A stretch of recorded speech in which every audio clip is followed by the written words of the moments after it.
안녕하세요 여러분. 조신현 변호사의 법률 이야기에 오신 것을 환영합니다. 오늘은 국민참여재판에 대해서 이야기해보고자 합니다. 아마 법정 드라마를 좋아하시는 분들은 국민참여재판이 무엇인지 이미 아실 것 같은데요. 국민참여재판이란 말 그대로 국민이 배심원 또는 예비 배심원으로서 참여하는 형사재판을 의미합니다. 한국의 국민참여재판은 배심원들이 유무죄에 대한 편결을 독립적으로 하면서도 편결이 유죄이면 판사와 양형을 토의하는 식으로 진행됩니다. 배심원으로 선정된 국민은 피고인의 유무죄에 관해 편결을 내리고 피고인에게 선고할 양형을 토의하는 등 재판에 참여하는 기회를 갖게 됩니다. 원래대로라면 법관만이 판단하던 형사재판에 국민이 직접 참여한다는 점에서 사법민주주의 실현을 위한 중요한 제도라고 할 수 있겠습니다. 국민참여재판 제도는 2008년 처음 도입되었습니다. 이를 도입하게 된 이유는 사법의 민주적 정당성과 신뢰를 높이기 위함이었습니다. 국민이 직접 재판에 참여하게 되면 법관이 독단적으로 판단할 가능성을 줄일 수 있고 재판 과정을 국민과 공유함으로써 투명성과 신뢰도를 높일 수 있다는 취지가 있었습니다. 그렇다면 국민참여재판은 어떤 과정을 거치게 될까요? 우선 국민참여재판은 형사사건에 적용됩니다. 피고인이나 변호인이 국민참여재판을 원할 경우에 신청할 수 있습니다. 다만 모든 사건에 다 허용되는 것은 아닙니다.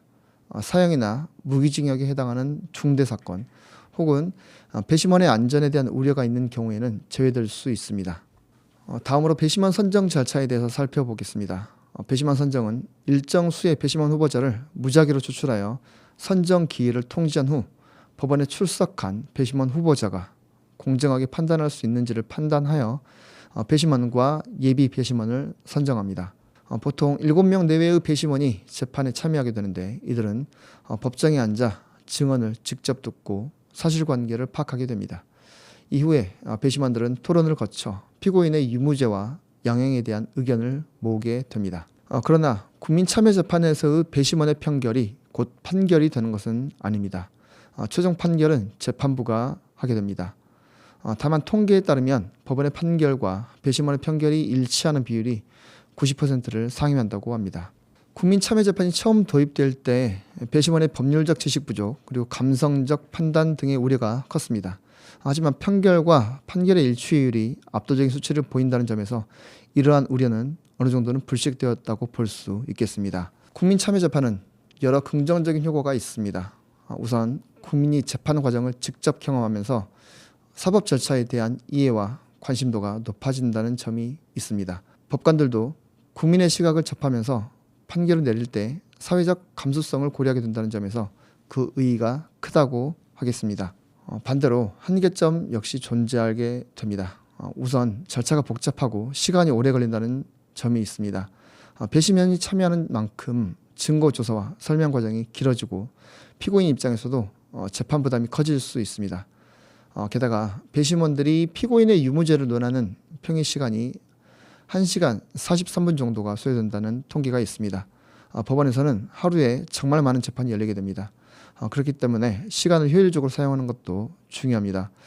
국민참여재판에 걸리는 시간이 길어질수록 다른 사건에도 차질이 생길 수 있다는 점이 단점일 수 있습니다. 낮은 신청률 또한 국민참여재판의 한계점을 보여줍니다. 2008년부터 2022년까지 국민참여재판의 대상 건수 대비하여 신청률은 평균 3.9% 정도에 불과했다고 합니다. 제도의 취지는 좋지만 재판부에서도 부담을 느껴 활성화되기가 어려운 것도 그 이유 중에 하나입니다. 또한 항소심에서는 국민참여재판이 허용되지 않기 때문에 1심에서 불리한 판결을 받으면 결국 고등법원에서 다시 법관 판결만 받게 된다는 점도 신청을 꺼리는 이유 중에 하나입니다. 해외의 사례를 살펴보겠습니다. 해외의 경우에는 국민참여재판과 유사한 형태가 다양하게 운영되고 있습니다. 미국이나 영국의 배심원 제도는 배심원의 편결이 구속력을 가집니다. 배심원의 편결이 사실상 판결을 결정하게 되는 것입니다. 우리나라는 배심원 편결이 권고적 효력에 그친다는 점에서 차이가 있습니다. 일본은 우리와 비슷하게 재판원 제도를 두고 있는데 일반 시민과 법관이 함께 참여해 판결을 내리는 방식입니다. 각국의 운영 방식은 다르지만 공통적으로 국민의 시각을 사법 절차에 반영한다는 점에서는 같은 목적을 가지고 있습니다. 결국 국민참여재판은 사법민주주의를 실현하기 위한 하나의 방안입니다. 모든 사건에서 완벽하게 작동하는 것은 아닐 수도 있습니다. 하지만 최소한 재판이 국민과 분리된 영역이 아니라는 점을 보여주는 제도라는 점에서 그 의미가 큽니다. 앞으로는 더 다양한 사건에서 국민참여재판이 적용될 수 있기를 바라겠습니다.